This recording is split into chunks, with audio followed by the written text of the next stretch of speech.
Est-ce que vous aussi, lorsque vous voulez faire un achat, que ce soit sur Internet ou en boutique, vous regardez tous les tests qui existent sur Internet? C'est là tous c'est Pierre. On se retrouve aujourd'hui pour une nouvelle vidéo.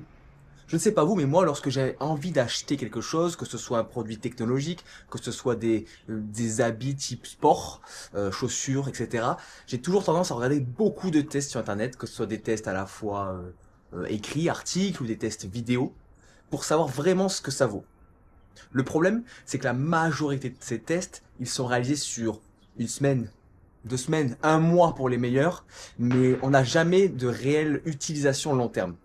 Aujourd'hui, le but de la vidéo, c'est que je vous montre plusieurs produits que j'ai pu utiliser de nombreuses fois, et non pas seulement une ou deux utilisations, que j'ai pu donc tester dans les conditions réelles, et vous faire un retour sur ce que j'en pense réellement. Bien sûr, vous vous en doutez, cette vidéo elle sera surtout réservée à des personnes qui achètent d'occasion ou qui achètent des produits qui ont pu baisser leur coût depuis leur sortie. Évidemment, sur des tests longue durée, 1 an, 2 ans ou 3 ans, vous vous doutez bien que les produits ne sont plus en vente directement dans les boutiques comme à leur sortie. Allez, c'est parti. Pour commencer le test, rien de mieux que je ne vous retrouve sur mon bureau. J'ai devant moi et à côté de moi plusieurs produits que je vais vous montrer de suite. Tout d'abord, le Polar H10. Le Polar H10, qu'est-ce que c'est? C'est un cardiofréquencemètre. Donc vous venez prendre une sorte de ceinture pectorale, l'attacher comme ça autour de votre buste et ensuite vous venez y insérer le cardiofréquencemètre qui tient comme ceci. Alors ce cardiofréquencemètre, ça fait 3 ans que je l'ai. Je l'ai payé 75 € je crois à peu près à l'époque. Les points positifs, parce qu'il faut un petit peu que je vous fasse le tour, on va dire, du sujet, c'est que la fréquence cardiaque qui est enregistrée avec est parfaite. On est sur un des meilleurs en termes de précision du marché, donc il remplit bien son rôle. Les problématiques, il y en a plusieurs. Je vais commencer par la plus simple, à savoir que la ceinture de cardiofréquencemètre, comme vous le voyez ici, à un moment donné, va commencer à se casser. Alors ça, c'est pas très dérangeant, à part si vous avez un bout qui va être un petit peu cisaillant, mais c'est quelque chose à noter. Pour le coup, j'estime qu'au bout de 3 ans d'utilisation, c'est pas très très grave. La problématique, pardon, qui est la plus importante selon moi et qui fait qu'aujourd'hui j'achèterai pas de polar, pour tout vous dire, c'est que il ne marche plus. En fait, on va faire, on va être honnête dès le début. Aujourd'hui, lorsque je vais courir, si je commence à mettre le cardiofréquencemètre dès le début de ma course, il marchera pas. On va me dire que j'ai 80 BPM, puis à un moment donné 170, puis 100 et ça va rester à 100. Heureusement, je me connais à force de courir depuis plusieurs années maintenant, et je suis sûr d'une chose, c'est que je ne suis ni à 80 ni à 170.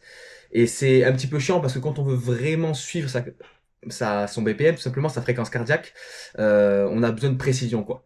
Ce qui fait qu'aujourd'hui je ne cours plus qu'avec ma montre. Je le prends sur des longues courses où je sais que bizarrement, souvent quand je vais commencer un peu à transpirer d'ailleurs, et où ça va peut-être un petit peu humidifier la zone des électrodes, qui va leur permettre de fonctionner un peu mieux, ça marche à ce moment-là. Alors, dites-moi dans les commentaires, peut-être que c'est justement cette partie-là qui me semblait pas être si dérangeante que ça, qui ne fonctionne plus correctement et qui envoie des mauvaises informations à celui-ci, qui du coup m'envoie des mauvaises informations sur ma montre. Ça, j'en ai aucune idée, mais ce que je sais, c'est qu'aujourd'hui, l'utilisation globale du produit n'est plus correcte. Donc au bout de 3 ans, même si effectivement on peut se dire que les produits dans le temps vont être de moins en moins performants, là on est vraiment sur un produit que je peux plus utiliser quoi. Le deuxième produit que je vais vous montrer justement pour rester dans la continuité de la ceinture cardiaque, c'est la Garmin. Alors la Garmin, j'ai la Forerunner 245, donc c'est une montre plutôt dédiée à la partie course à pied, hein, Forerunner. Jusqu'à là, in English, normalement, on devrait comprendre. La problématique de cette montre, c'est la même problématique, on va dire, que celui-ci. C'est le calcul finalement de la fréquence cardiaque. Que ce soit la batterie, magnifique. Garmin est vraiment monstrueux par rapport à ça. Vous allez, ça fait combien de temps que je l'ai celle-là? Ça doit faire aussi, aussi 2 ans et demi, 3 ans que je l'ai. Niveau batterie, toujours aussi bon. Je me suis jamais retrouvé à court de batterie sur une sortie ou quoi, même sur plusieurs sorties d'affilée. Franchement super. Au niveau du suivi sportif, magnifique. Les métriques, magnifiques. Au niveau de l'application Garmin Connect, voilà, j'ai pas besoin de vous en parler. Si vous connaissez déjà Garmin, vous savez à quel point l'application est vraiment performante et vous permet un vrai et réel suivi.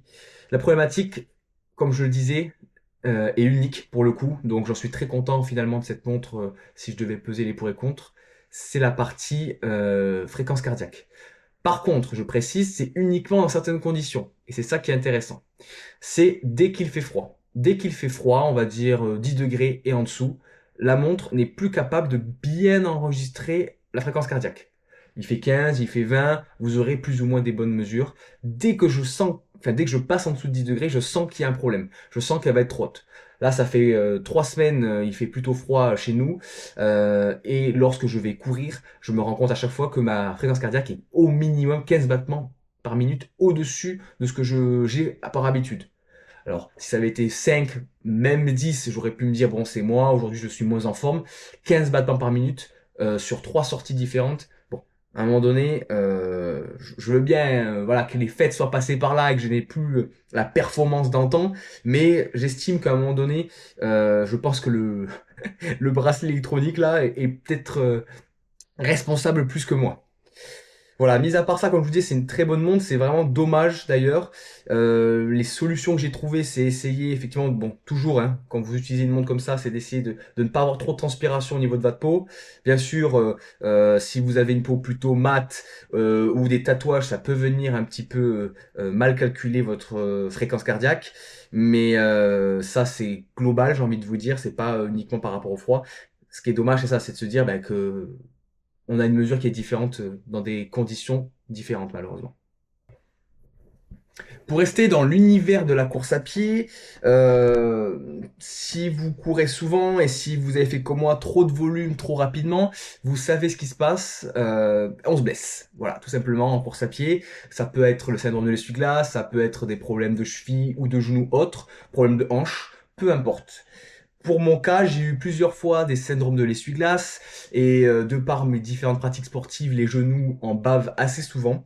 C'est pourquoi j'ai acheté, je crois, l'été dernier. Ouais, l'été dernier, je l'ai depuis à peu près juillet. Non, un peu plus d'un an. Donc juillet 2024, il me semble. Voilà, des Flytex. Alors, des Flytex, c'est la marque, mais celle-ci, c'est des compressions de jambes. Comme vous le voyez, on va être un petit peu au niveau de la jambe, hop, entre le mi-cuisse ici et bon, vu que c'est un petit peu élastique, on va être sur le presque bas du mollet, début de cheville, début de malléole. Alors, ce produit, vous avez un syndrome de l'essuie-glace, vous avez un problème de genou, il est parfait. Voilà, il faut dire les choses d'abord dans leur contexte. Oui, c'est un produit qui remplit sa fonction. Vous n'aurez plus mal au genou. Bien sûr, toujours est-il, c'est pendant la course qu'il faut l'utiliser. Ensuite, la rééducation est importante, la mobilité est importante. Mais sur le moment de la course, là où vous avez une gêne, le genou est bien maintenu et c'est fonctionnel.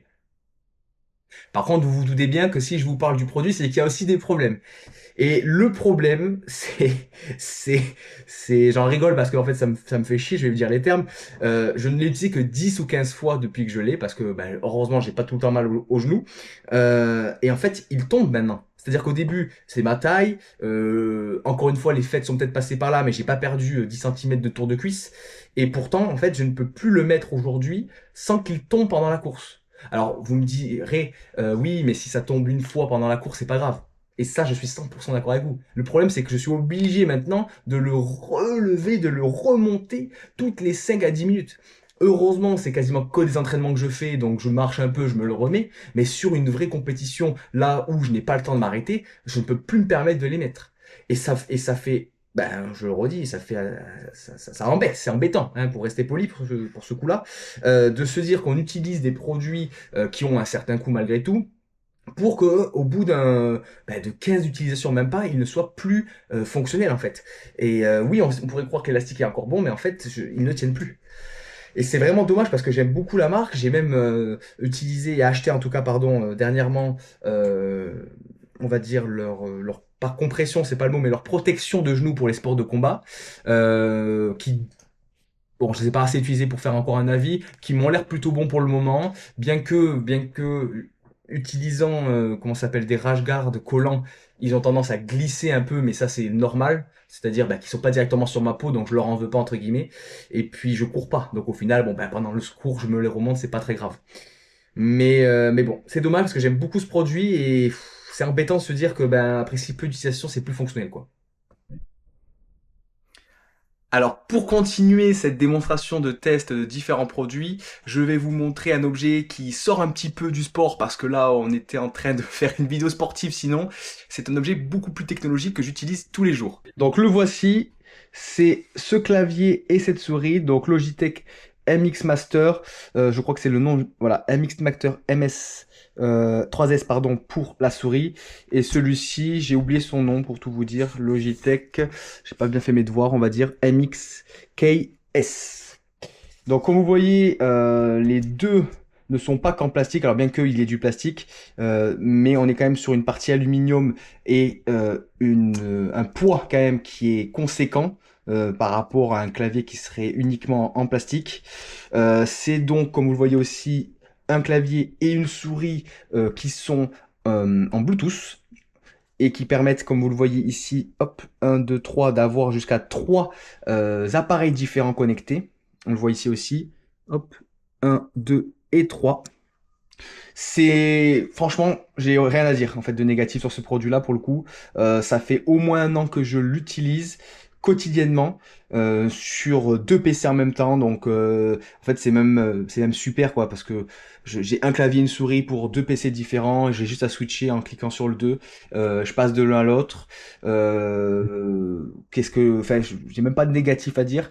La seule chose qu'il y a à prendre en compte forcément quand on est sur un produit comme celui-ci, à savoir qui fonctionne sur batterie, c'est qu'il faut le charger. Voilà, c'est logique, on est de plus en plus dans un monde, j'ai envie de vous dire, où tout a besoin d'être chargé parce que tout se retrouve sous batterie, mais on est franchement sur deux produits qui ont une très très bonne batterie, une très très bonne autonomie. Je vais vous montrer d'ailleurs juste après rapidement le logiciel de gestion de ces deux produits qui vous permet de suivre très simplement leur batterie.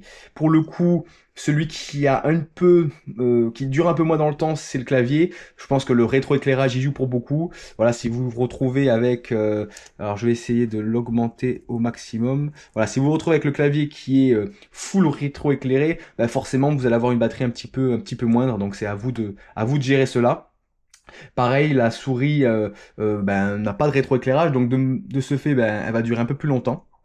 Que ce soit l'un ou l'autre, voilà, je sais pas, vous allez manger par exemple, vous voyez que le clavier n'a plus beaucoup de batterie, et vous le chargez pendant le repas, vous revenez, voilà, vous avez plus de problème, votre clavier a quasiment récupéré toute sa batterie. Celle-ci, elle récupère sa batterie, on va dire en 20 minutes, on a quasiment tout récupéré. Celui-ci, c'est peut-être un peu plus long, on va dire 40 minutes, 45, pour avoir quasiment une batterie complète. En tout cas, c'est ce que j'ai vu de mon côté. Mais comme vous le comprenez, 40, 20, voilà, quoi, c'est très très rapide, quoi. Bon ben voilà, on cherchait à avoir un point négatif, il est venu à nous de lui-même. C'est quelque chose que j'ai retrouvé, c'est pas la première fois d'ailleurs que ça m'arrive, mais j'avais oublié parce que ça m'arrivait très très peu souvent, donc c'est plus pour la vanne que je dis que c'est un problème négatif. Comme vous voyez, le logiciel ne s'ouvre pas et il va falloir que je gère au niveau des paramètres pour pouvoir le désinstaller complètement, le réinstaller, histoire que ça marche. Ce qui fait que là, j'ai voulu tout simplement dans le gestionnaire des tâches, enlever tout ce qui correspondait au logiciel. Et maintenant, du coup, j'ai plus rien qui marche au niveau des souris clavier. Je parle des raccourcis que j'ai pu créer dessus.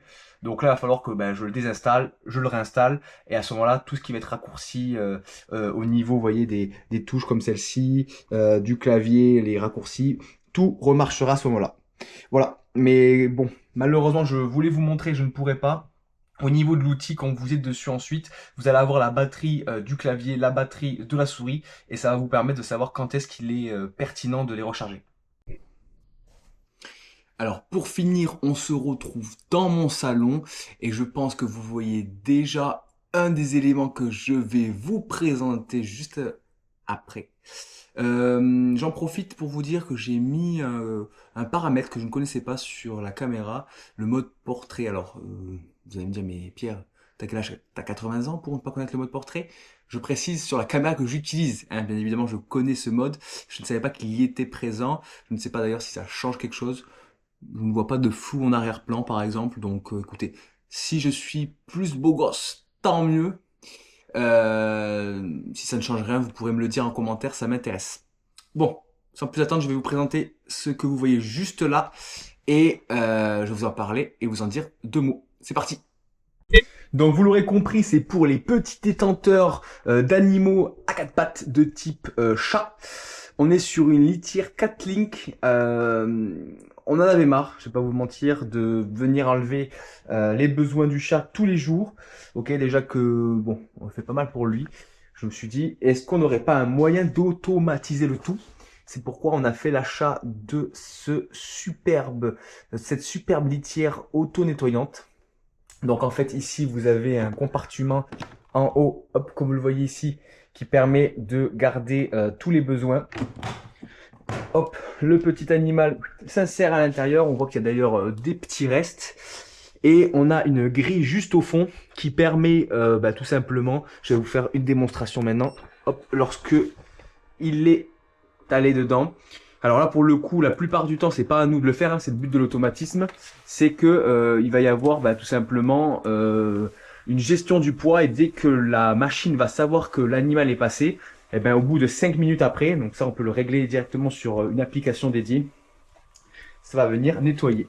Comme vous voyez, donc ça vient de tourner. La grille empêche tout simplement les besoins de tourner avec le sable, et tout va rentrer dans la poche que je vous ai montré juste avant. Alors, les avantages, vous le savez, vous le comprenez très rapidement, c'est que on n'a plus rien à faire, entre guillemets.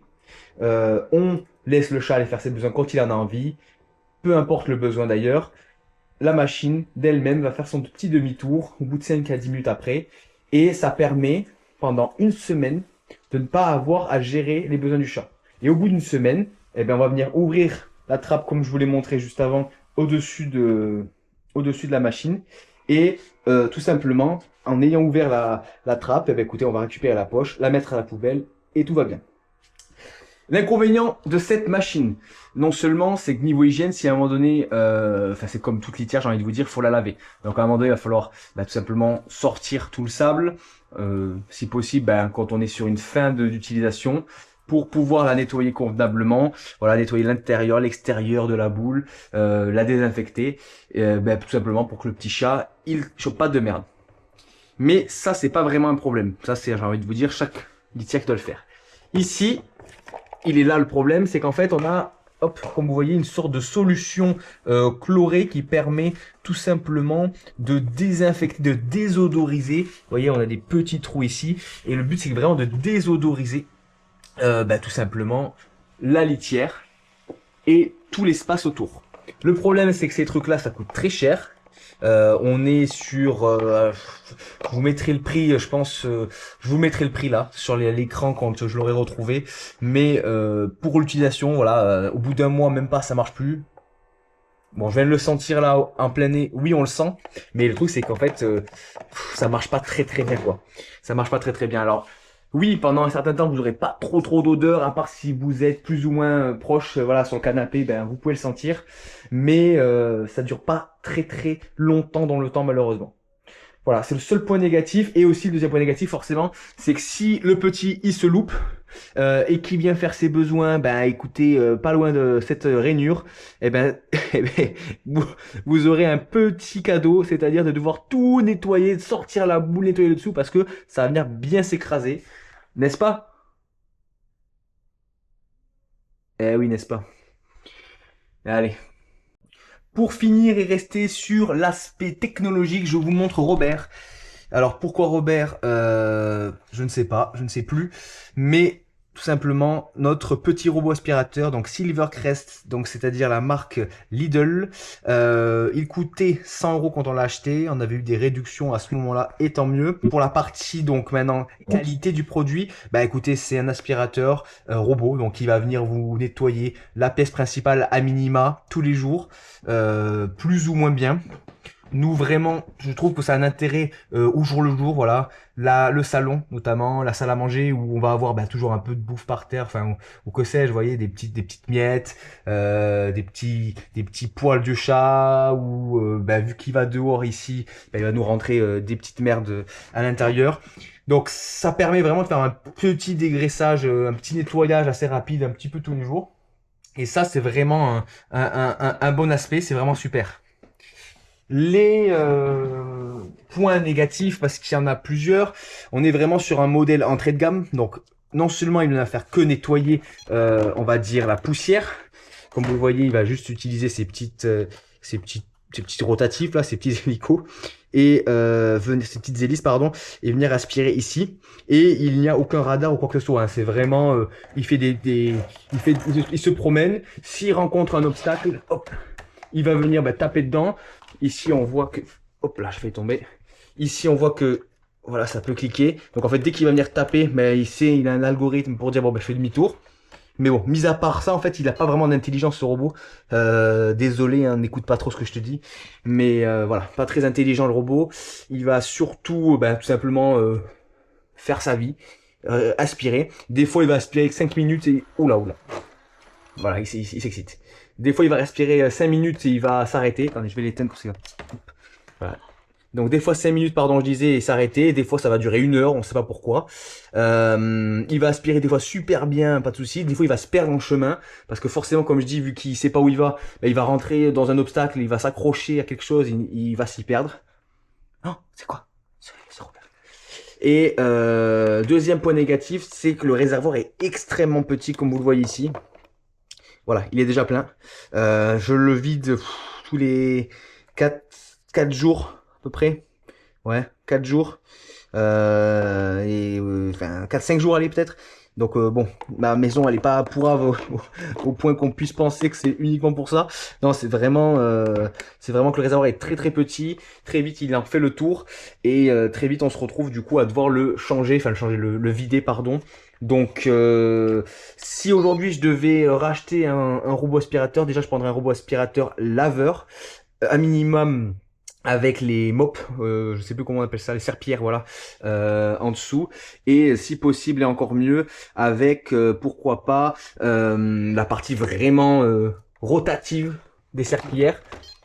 Et bien sûr, la station complète avec aspiration de la poussière, aspiration de l'eau, ce qui fait que pendant 1 semaine, 2 semaines, 3 semaines même pour certains modèles, j'aurais pas besoin de m'en occuper et il obtiendrait entre guillemets, j'ai envie de dire, réellement l'intérêt du produit, à savoir l'automatisation. On arrive à la fin de la vidéo, j'espère qu'elle vous aura plu, j'espère que certains des objets que j'ai pu vous montrer, vous les avez utilisés, vous les utilisez ou vous souhaiterez, c'est d'ailleurs l'objectif premier, les utiliser et ces tests ont pu vous permettre tout simplement de savoir si oui ou non vous alliez les acheter. N'hésitez surtout pas à me dire en commentaire des produits que vous souhaiteriez que je puisse utiliser, vous donner un retour, parce que là on est resté sur 5-6 produits voilà, que j'ai estimé qui étaient intéressants à partager, mais il y a sûrement beaucoup de produits pour lesquels vous posez des questions, que j'ai pu tester, parce que j'ai quand même cette capacité de tester beaucoup de produits, que ce soit voiture, que ce soit vélo, que ce soit moto même. Qu'est-ce qu'il y a d'autre? Que ce soit pas mal d'objets de cuisine, air fryer, monsieur cuisine, que sais-je, micro-ondes. On n'en sait rien. Il y a beaucoup de produits qui sont utilisés au quotidien. Alors certains, bon, je vais penser au micro-ondes par exemple. Bon, globalement, peu importe le micro-ondes que vous avez, en vrai, on s'en fout. Mais voilà, que ce soit une voiture, que ce soit un vélo, même une moto, il y a certaines choses qui sont importantes à prendre en compte et à savoir sur ce genre de produits avant de les acheter. Surtout que pour les 3 que je viens de donner, il peut y avoir certains coûts. Donc n'hésitez surtout pas à me dire en commentaire. Il y a beaucoup de produits qui pourraient vous intéresser et je me ferai un plaisir, pourquoi pas, si je les ai en tout cas, de vous faire des vidéos là-dessus. Allez, c'était Pierre, Liberté Simplifiée, à très bientôt.